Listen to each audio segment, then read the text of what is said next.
भाजपा के सांसद हैं, केंद्रीय मंत्री हैं कृष्णपाल गुर्जर। उन्होंने तुगलक लेन में अपने घर का नेम प्लेट का नाम बदल के विवेकानंद मार्ग रख लिया। अच्छी बात है, रख लिया। इसका मतलब वो अपनी देशभक्ति प्रदर्शित करना चाहते हैं। अच्छी बात है।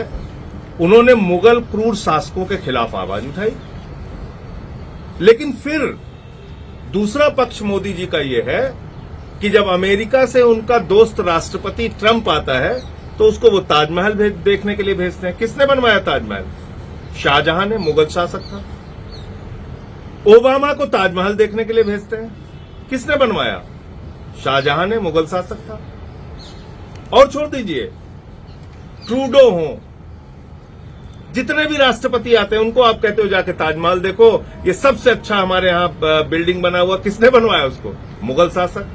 तो उसको जिस दिन तोड़ना हो उस दिन तारीख हमको भी बता देंगे, हम भी फावड़ा उड़ा लेके चलेंगे उनके साथ। चलिए, फिर आ जाइए लाल किला। ये किसने बनवाया? शाहजहां ने बनवाया।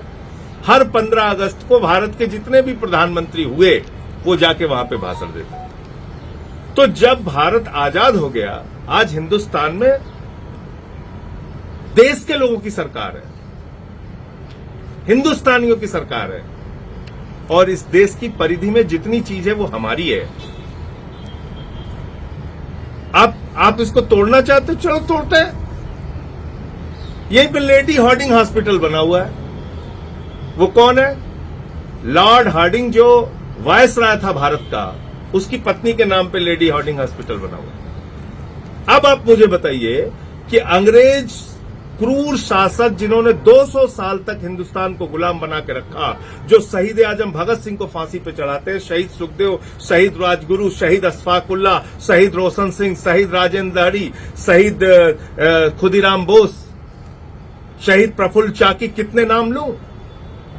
हिंदुस्तान के लाखों क्रांतिकारियों को जेल में भर भर के सड़ाते हैं, जिनके शासनकाल में जलियांवाला बाग कांड हुआ। उनकी क्रूरता पे भाजपा का एक भी नेता नहीं बोलता, एक भी नेता। क्यों? क्योंकि ये अंग्रेजों के दलाल थे, इनके पुरखे।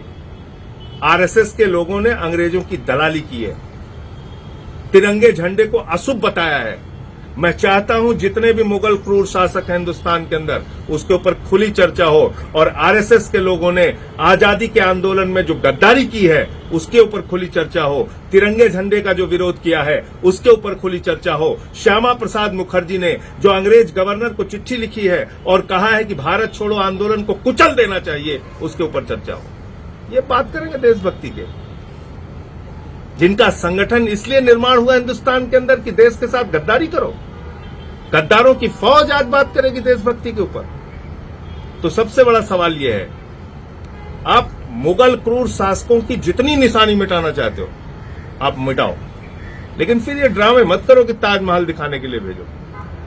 ये बंद करो। अभी इनका एक विधायक में देख रहा था, वो एक रेडी वाले से कर रहा है, कह रहा है मीट की दुकान बंद करो। अरे दम है, हिम्मत है तो मोदी से कहो दिल्ली में केएफसी बंद कराए, मैकडी बंद कराए, सारी एम्बेसी बंद कराएं कि मंगलवार को कहीं भी मीट, मुर्गा, मछली नहीं दिखेगा। रेडी वाले से लड़ रहे हैं। तुम्हारी औकात रेडी वालों से लड़ने की है? हिम्मत नहीं है केएफसी से लड़ने की? हिम्मत नहीं है एम्बेसीज में तुम मीट, मुर्गा, मछली बंद करा दो? ड्रामे कर रहे हो। किस ओर ले जाना चाहते देश को? 94 लाख करोड़ रुपए 5 महीने में इस देश की आम जनता का शेयर मार्केट में डूब गया। 16 लाख करोड़ रुपए अपने दोस्तों का नरेंद्र मोदी ने माफ कर दिया। देश में 100 साल की आर्थिक असमानता आ गई। अमीर और गरीब के बीच की खाई बढ़ गई। 100 करोड़ लोगों के पास अपनी जरूरत के अतिरिक्त कुछ भी खरीदने की शक्ति खत्म हो गई।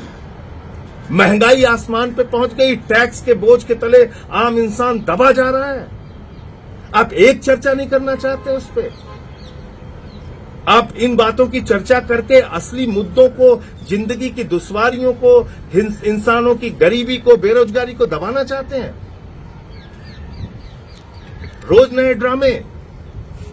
अरे आओ मैदान में। मैं तो कह रहा हूं, मैं जिस भी मंच पे आरएसएस की गद्दारी के बारे में बोलना हो मैं बोलने के लिए तैयार हूं। आरएसएस ने इस देश के अंदर आजादी के स्वतंत्रता संग्राम सेनानियों के खिलाफ मुखबिरी करने का काम किया है, अंग्रेजों के साथ मिलकर देश को तोड़ने का और दलाली करने का काम किया। ये इनका काला इतिहास है, इस पर चर्चा होनी चाहिए।